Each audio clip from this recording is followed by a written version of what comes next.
Morning, Gamecock fans. Today is Tuesday, June the 3rd, the year of our Lord 2025. This is JC Shurburtt. Welcome into Coffee. Appreciate all of you joining me today on the worst day of the week, Tuesday, except tacos, or what they say. Busy day for me. Should be a fun day. Right when I finish with you fine folks recording this podcast, I'll be on with Wild Bill Gunner on 107.5 The Game at Preston Thorne for 45 minutes in Columbia to talk Gamecocks, probably talk a little recruiting, I would imagine. Then JC and Morgan later today with SEC Michael Bratton at 9:45 Eastern. That will stream live right here on this YouTube channel. Please like, subscribe, and share, by the way. And also on the College Football Forever YouTube channel. Please subscribe to that if you like college football, and I'm sure most of you do that tune in. It's youtube.com/at College Football Forever Chief. You have JC and Morgan stuff there. You have the SEC Sunday Night will be living there, and also here on this channel, by the way. For those that are on YouTube, if you're on podcast, you can find those two shows on podcast as well, different podcasting platforms. However, go there, check it out. Please subscribe, get those numbers up. It certainly helps us out, and it's free of charge and easy to do. So if you could do that, that would be appreciated. And all that good stuff right here on the YouTube channel. Also, don't forget our websites, chiefsportsnetwork.com, also collegefootballforever.com.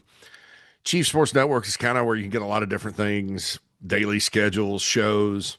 Coffee goes up every day there in case you want one central location to find it. We have high school sports that's kind of in progress, that getting toward the South Carolina high school football season.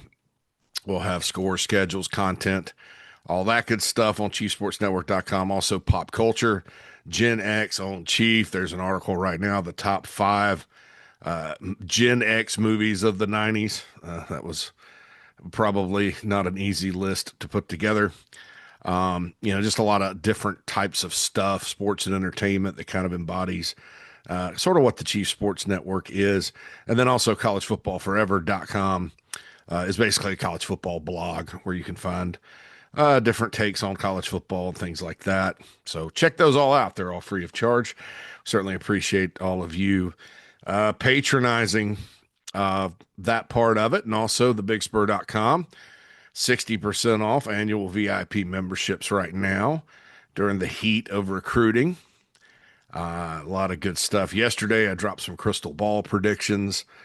I'll go ahead and go through those with you quickly because many of you sometimes don't catch the show, and I put them up between coffee and the show. Dropped one for both Harris twins, or Harris brothers. I think they're twins, Andrew and Aiden, from Myers Park in Charlotte. Picked them for the Gamecocks. They're visiting this weekend. Also went ahead and put in a crystal ball for Landon Duckworth, who we talked about yesterday. Kind of funny, around the recruiting industry, there are a lot of crystal balls dropped. I kind of do those on my own time. It's kind of funny because when I put in the one for Duckworth, I think my good buddy Steve Wiltfong, the Oracle, over at On 3, put his in at the same time. And then they proceeded to put in more. Tamarian Watkins was one that he did. That's one I really think, and he's, of course, the big defensive linebacker from Northwestern, visited Miami over the weekend. Miami is a pretty impressive place to visit these days. I would be probably not being 100% truthful if I said, don't worry about Miami. Georgia's up next. I always worry about Georgia, but the Gamecocks have been in really good shape there for a while. I mean, he's a Rock Hill player. And I'll just tell you this real quick about Tamarian. He's a player that some say in some recruiting circles, they think he's got the most upside of any player in the state this time around. They actually like him better than some of the other guys. But you can never have too many big freaky players like that, as we all know. And I've always been really intrigued by him. I don't know why 24/7 Sports does not have him ranked higher. Anybody, doesn't have him ranked higher because I think his upside is tremendous. His offer sheet speaks for itself. He's from a powerhouse school, but I was just talking to somebody the other day that's very familiar with the talent within the state of South Carolina. They've done it for years, and they're like, hey, this guy's a lot of people like him a lot better than a lot of the other players. Um, and there's some question as to whether or not he's going to play linebacker or safety. So maybe position a nomadic position guy would not be right or whatever. But I'm confused by that one, honestly. So anyway, he's got some visits coming up, but they did put a crystal ball in for him. I mentioned Sequel Patterson yesterday, the former 2027 player who's now in 2026 from Indian Land. He was the number 18 player in the country per 24/7 for 2027. Um, Reclassified, and I believe Wilt Fong dropped a crystal ball for him.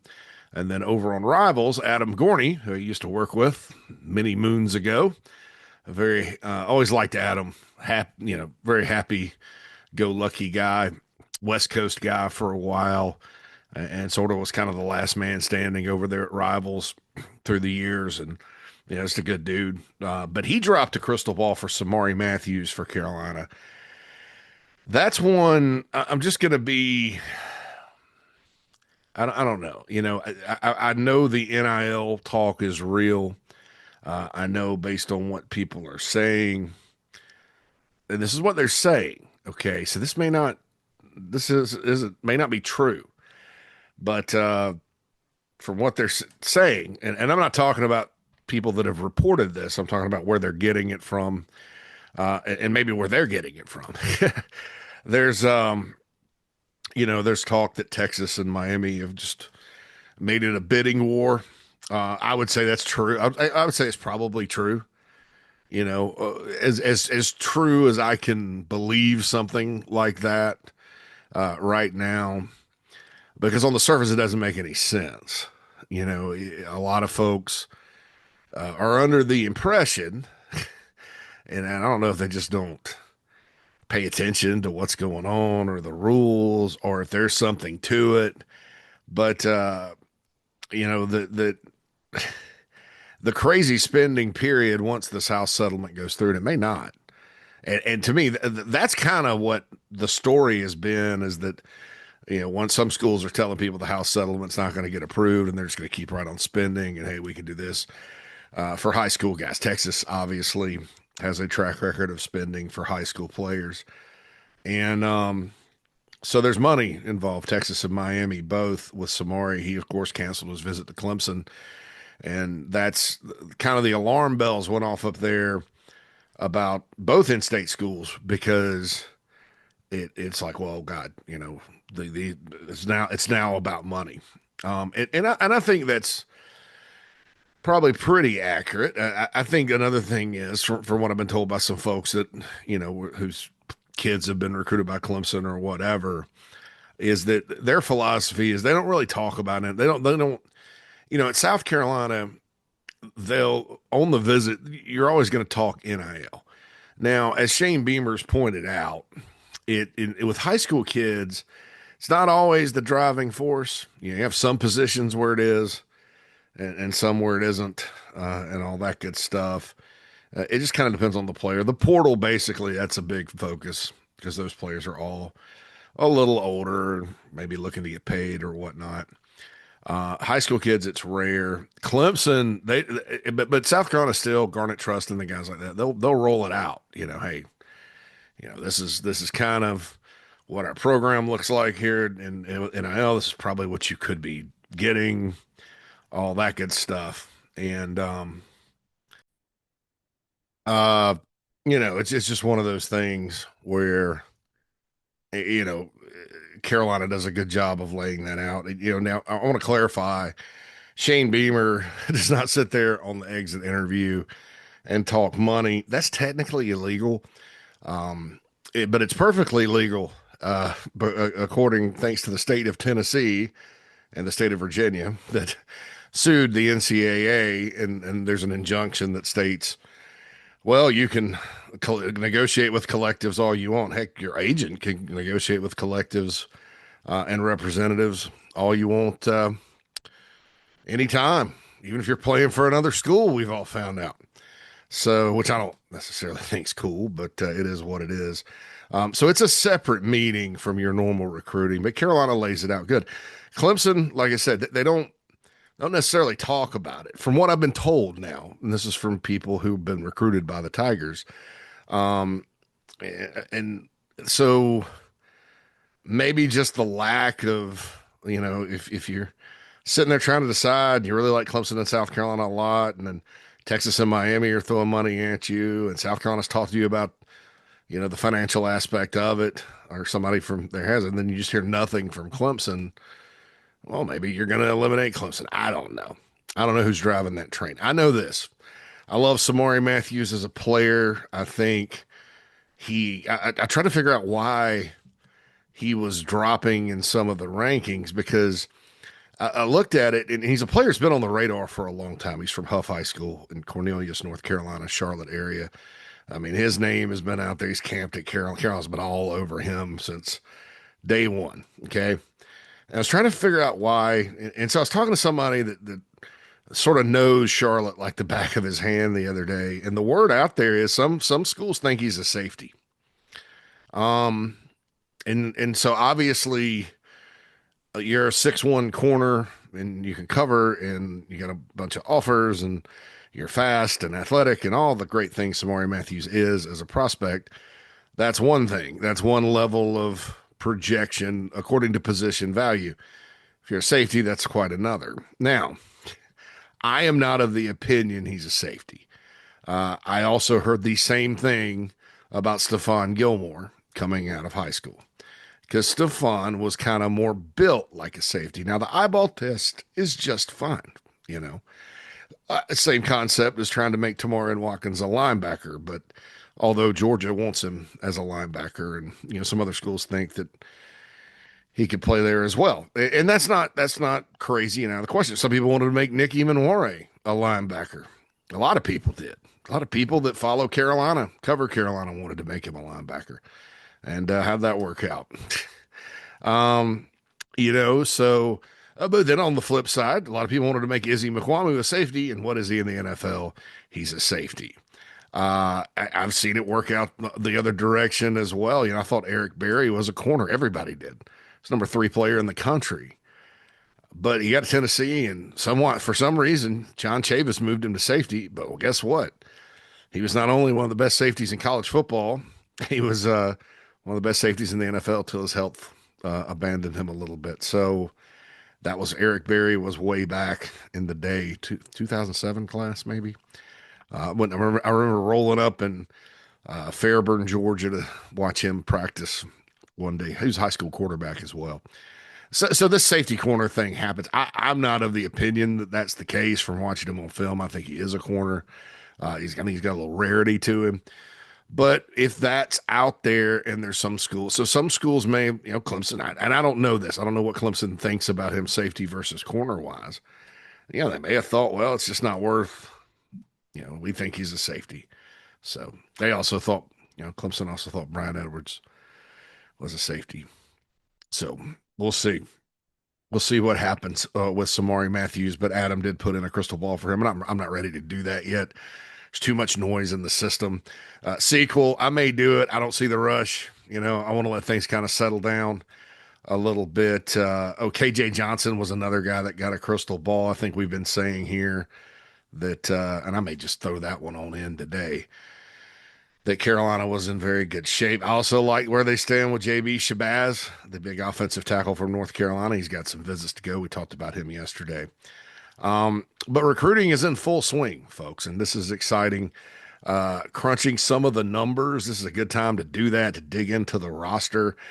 We talked about the blue chip ratio a little bit yesterday, and I knew Carolina had come up a little short, but after bringing in some players from the transfer portal the second time around and kind of looking at it. So what I did, I went through the roster, and some guys like Maurice Brown and Buddy Mack, who technically arrived as walk-ons, 3-star guys, but they didn't sign as scholarship guys.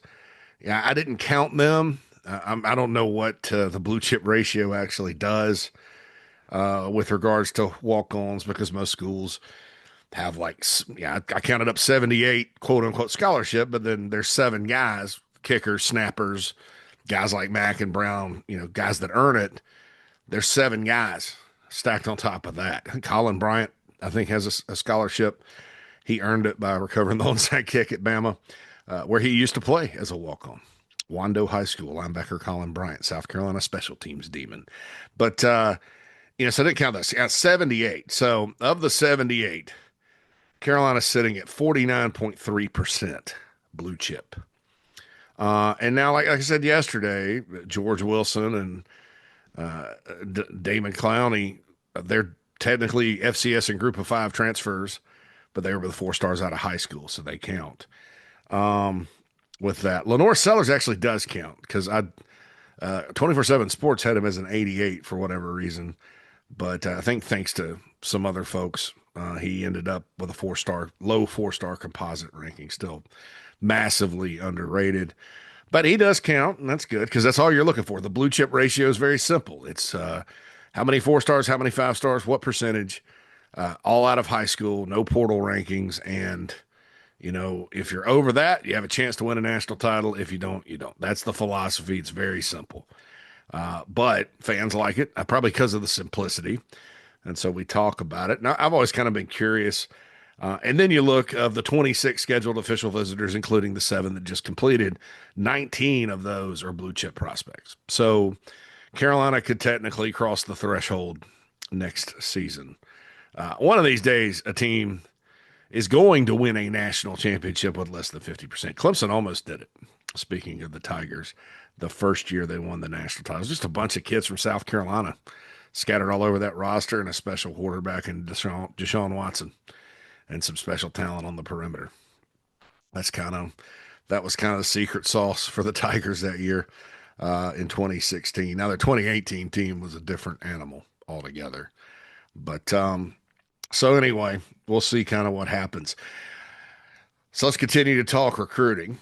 The or what I'm calling it, Project Chesapeake, right? I think that I've said for a long time, South Carolina, it is, as the easternmost SEC program.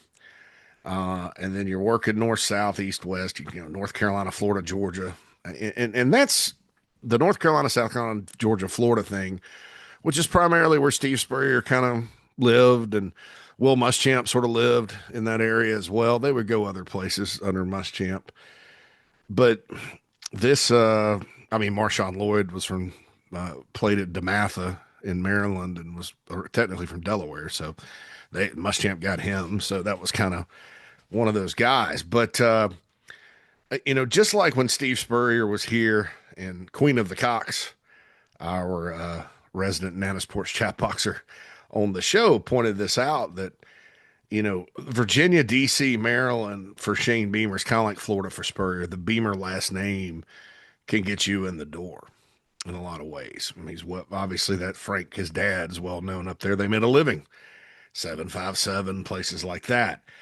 And it's paid off. And I've always believed that no matter who the coach was, it made more sense to work north and south because it's hard to go into Georgia and Atlanta and Florida and Alabama and sell the SEC. It's one of your strong points, right? And and then we've talked about North Carolina. We're going to take North Carolina out of the discussion right now. But when you go north south, you're the closest SEC school in a lot of ways. There may be, points in southwestern Virginia that are obviously closer to Tennessee. But you go straight down 95 from that corridor and you're there. And there's a slew of students, a slew from all up and down I-95 that go to the University of South Carolina. I never understood why Carolina could not get more Virginia players through the years. And then DC and Maryland as well. It's good football there. There's other schools, especially the Big Ten, that have made a living. And Beamer and company, when they got here, Taylor Edwards he came from Maryland, so he was already familiar with the landscape. Pete Limbo had some connections up there. Sterling Lucas came to Carolina after coaching for Urban Meyer at the with the Jaguars, but he was with the Ravens for a long time. Now that's not it's not you're in the NFL. I mean, but you're still living there and familiar kind of with the landscape and all that. And that's just what we call the DMV, DC proper, the Maryland, whole state of Maryland, really, and then the suburbs of DC that are in Northern Virginia. There's a little, a little sliver of West Virginia that's technically in the DMV, but haven't heard about many players coming out from. So Harper's Ferry, West Virginia. I don't know. Yeah, if you go read history, there's a reason. There's a little chunk of West Virginia up in the top near the had to do with the Civil War and all that good stuff. But anyway, so there's that. There's the DMV where you had Sterling Lucas, you had Taylor Edwards, Lonnie Teasley's done a good job up there recruiting offensive linemen. Shane Beamer signed Caleb Williams at Oklahoma out of DC. It's been a place that the staff's familiar with, and then Beamer himself, along with Torian Gray, obviously they have connections in the 757, which is the Hampton Roads, Virginia Beach.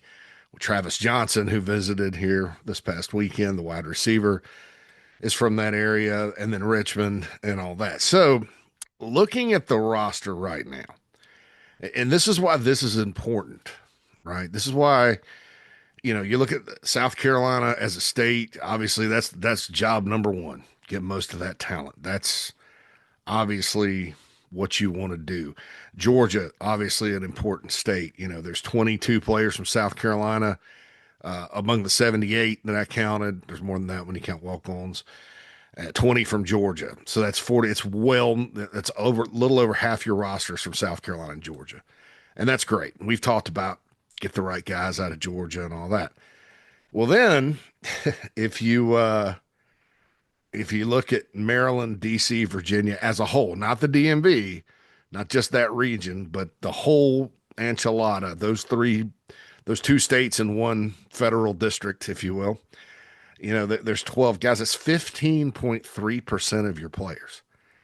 So that's that's good. That's a strong number. And here's the linchpin though. Here's the beauty of this. Of those 12 players from Virginia, Maryland, and DC, okay, there are 2 5-stars, 9 4-stars, and 1 3-star on the roster.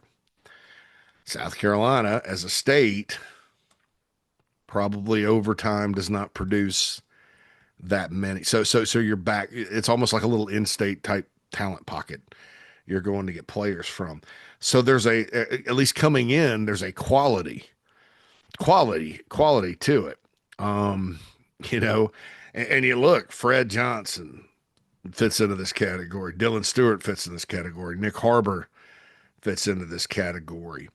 You know, you have Caleb Williams coming in as a true freshman that fits in this category. Tree Babalade, Desmond Umazulu, Monkel Goodwine fits into this category.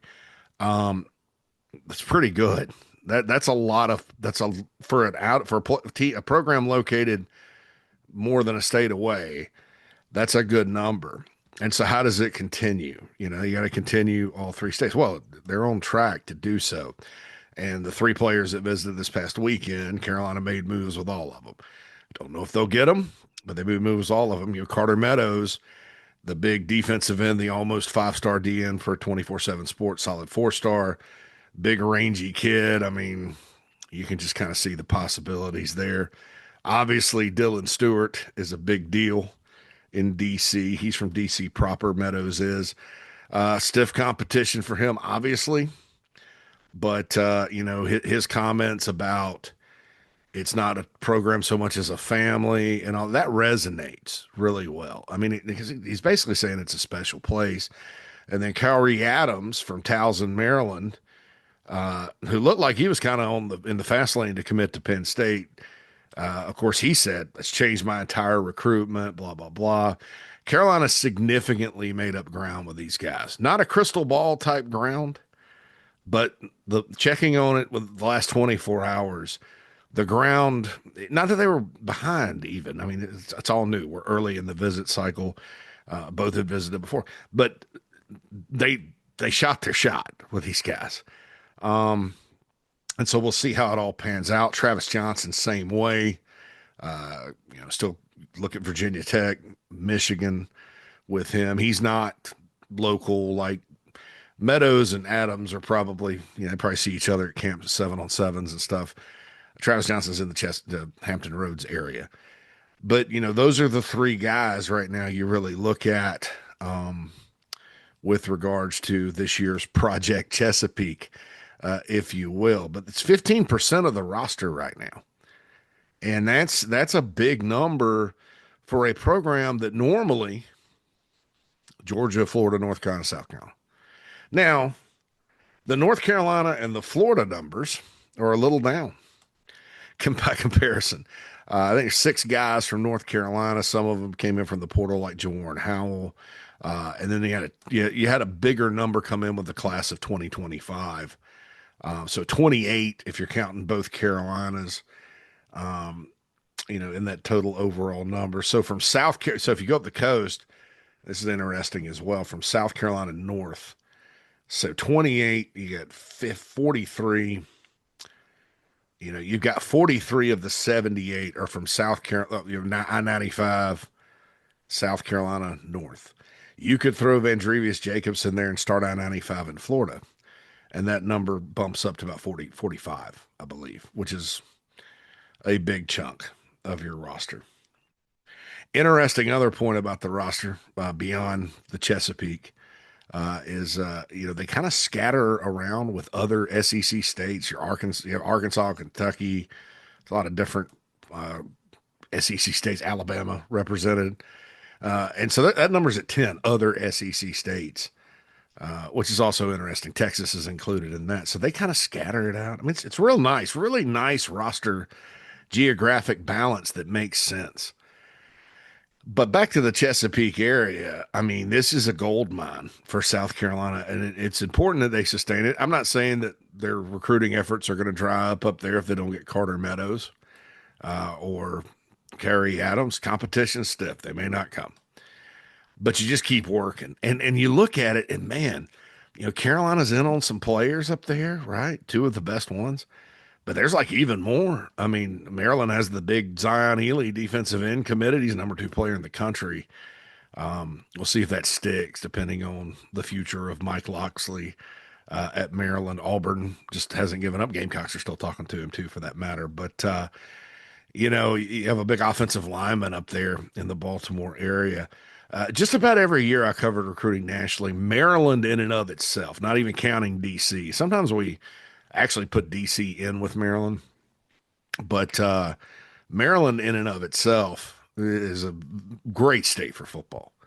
Which is why I think Terp fans are frustrated because for years they have hemorrhaged players, and they kind of got boxed out by Penn State to the north, because Penn State, and just about anywhere in Maryland where people live, you just go straight up a highway into the middle of PA, and Penn State's almost local. And so Penn State would be a problem. The other Big Tens have been a problem there. Alabama under Nick Saban used to roll into all around that area. Lance Thompson, when he was working for Alabama, used to roll through there and get butt kick guys. So it's been tough. Ohio State's gotten players from there.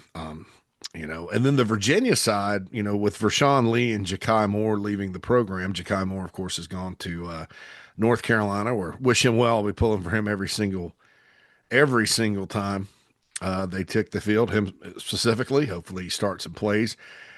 Wing eating champion this past year, and then Vershawn, of course, graduated as the center. Both those guys have been through so much personally. It's been out there that they both lost parents, and I've met them on 2 of my favorite players to deal with during NIL, wing eating contest stuff, all that good stuff. They're great kids. Vershawn is in the NFL, working, I think, in a training camp and stuff, and just completed a good year at Carolina. Eric Wolford got both of those guys under Muschamp. So the Northern Virginia part of it, and look, you could probably ask Shane Beamer about Nova at Virginia Tech. Most Hokies would even tell you it's a different animal. It's just like suburbs and transient people with different, I guess, different allegiances and stuff. Penn State's tight end Tyler Warren last year was a Northern Virginia kid. And then obviously Richmond. That's where Darius Gray, the five-star offensive lineman, is this year. And then I mentioned the 757 in the state of Virginia. Those are on down into the Virginia, the Commonwealth, if you will. But this is this is not about like winning and losing, but it is because for years the challenge at South Carolina has always been where do you go? If you're not hitting in North Carolina, which for whatever reason they don't, um, you know, or haven't. I'm not saying don't because this cycle they have a daggum good shot, and if that starts to get rolling, look out because that's a state that for the last decade produced 96 NFL draft picks. The state of South Carolina produced 49. They're about to cross into 12 million people in North Carolina. And oh, there are no SEC programs in North Carolina. None. And, maybe Bill Belichick's not going to go out and recruit like Mac Brown on paper. What he probably will do is sign better players than Mac Brown, and we just won't know it. That's the best case scenario. Worst case is it's a disaster. And that has nothing to do with him having a attractive 24-year-old girlfriend. Like some other people want to make a big deal out of that. I'm not. I'm still like a human being. Anyway, it's fun to talk about. But Dave Dorn at NC State, he's the winningest coach in NC State history. But that program's kind of cycled up for a little bit recruiting wise, and they're real heavy in state. They do have NIL they spend. Wake's got a new coach who I actually like. Duke could be the best team in North Carolina this coming year. But Wake and Duke, the old philosophy is if you lose one to one of those guys, probably better off not having them. I don't know. But so North Carolina, if North Carolina gets going, it's a gold mine. I mean, you look, north, but they haven't been able to do it. It hasn't happened yet, and maybe it won't. North Carolina's kind of a little different nut to crack. And then you got Georgia. That's the only other state you border, and that is a free for all. Every school in the country, for the most part, recruits Atlanta. Large schools, small schools, whatever, because it's so vast. Carolina recruits the whole state and does a good job outside of Atlanta as well as in Atlanta. But you're fighting the Georgia Bulldogs for the cream of the crop. And then down in Florida, Carolina almost, since Spurrier, they haven't necessarily emphasized it a whole lot. You still have players from down there. It's almost not anymore because we're going on about 10 years of this. It's almost not like one of the primary four states for the Gamecocks. And in fact, I may move it into the other SEC states category, just because Carolina gets in on some guys. And they do have some Florida players. Brian Thomas Jr. is a Florida player. Vandrevius Jacobs, who I mentioned. They've had some good players from Florida through the years, absolutely. And it's a state you got to go recruit.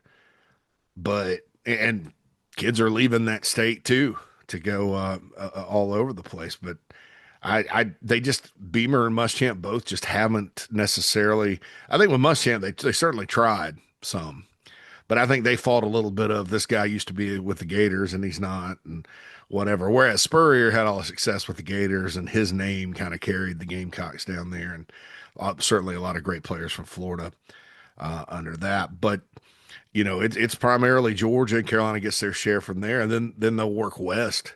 But when you do all that, you're fighting battles with others. How you got to be different sometimes to win in this league, in the SEC, if you're not one of the blue bloods. And, just like Tennessee under Fulmer used to raid the Carolinas, and they're back to trying to raid the Carolinas again for talent. They raided Georgia and other states, and they go national. Because at the time they didn't have enough in-state talent. I mean, they had probably half as much as they do now. and most of it was in Memphis. Now it's changing, but just geography hurt them. The population of South Carolina combined with what I consider to be a drought, like those NFL draft numbers, North Carolina almost had double. Well, they almost have double the population, but Carolina was behind a lot of states that they don't know in the past they haven't been. That seems to be changing with 2026, 2027 classes. A lot more foot traffic, a lot more recruiters around here too. And that's not to say in-state talent hadn't been great for the Gamecocks for the last decade, because it certainly has. And there's been guys that have gone elsewhere and done well too. However, that's a low number for based on history and as the population. Unfortunately, for those that don't want the population to grow, and I'm probably amongst you from a standpoint of traffic and things like that, it helps football, like I've said before. But you're still in a state where, the two states that border you dwarf you. You've got all sorts of competition to your west in Georgia. You've got weirdness and crapshootiness and different trends that guide North Carolina talent to the north, although you're making inroads. So where are you going to go? It's like the art of war. You have to kind of feign weakness and kind of go where your opponent doesn't. And Virginia, DC, Maryland, that's a gold mine. I mean, in Virginia Tech, I'm not going to jinx the game coming up and say they're down, but they haven't been the same in a while. UVA's been a dumpster fire. They just lost their baseball coach. Maryland recruits well. They're formidable with Loxley, and they certainly won their battles and they try. But dude, I mean, 4-8 last year, 22 people in the stands. The Big Ten. I mean, I hope that money was worth it, because they're in the ACC still. They'd probably be top 4 or 5. They'd be kind of formidable, but so we don't know what's going to happen there. Now, sure, you got to beat Ohio State, Penn State, Notre Dame, the Big Ten teams, other SEC schools. Miami goes up there, so it's not like there's no competition, but you have a different sales pitch to a player that's elite that has all these offers. When you can say, all right, we're the closest SEC school. We're going to let you play in the SEC, be closer to home. Oh, by the way, we got this great culture and environment. And oh, by the way, this is fundamentally different than any other of these schools around here that are in the Big Ten or ACC that are recruiting you. It works. And a lot of it's because of Shane Beamer. So anyway, just to update everybody, trending up for Carter Meadows, trending up for Travis Johnson, trending up for Kerry Adams. All those are elite players, and all those are from the Chesapeake area that visited during the weekend. 15% of the roster, folks, and all quality. Average star rating of 4.1 out of high school for all these players. And many of them will be in the 2 deep this year. And, of course, Dylan Stewart's best player, probably one of the best players in college football. So that's exciting that that's continued. But that's the importance of it. It's become a nice pocket. What you want to do is get those North Carolina numbers up, keep hitting Georgia, and then those other SEC states hit the portal, do the portal. And it's all about getting a roster that can compete. You got to have the Jimmies and Joes, right? There's been great coaching jobs around here by many coaches that did more with less. But where the ceiling where they've hit their head on the ceiling is, sometimes not the best, not enough of the best players. And you don't have to just recruit star rated players to get the best players, but it's a good starting point, and we'll see what happens moving forward. The show today from 12 to 2 with Phil Mullinax, the Mad Dog, and myself. We're going to talk a little about this SEC baseball thing, crazy super regionals. I'm on 107.5 The Game coming up here in 18 minutes. We'll have a JC and Morgan this morning starting at 9:45 with Michael Bratton of That SEC Podcast will join us. Get all those on the Chief Sports app or right here on YouTube or in podcast format. JC Shurburtt's Coffee. That's what this has been. I'm signing off for now on Terrible Tuesday. Holler at you soon.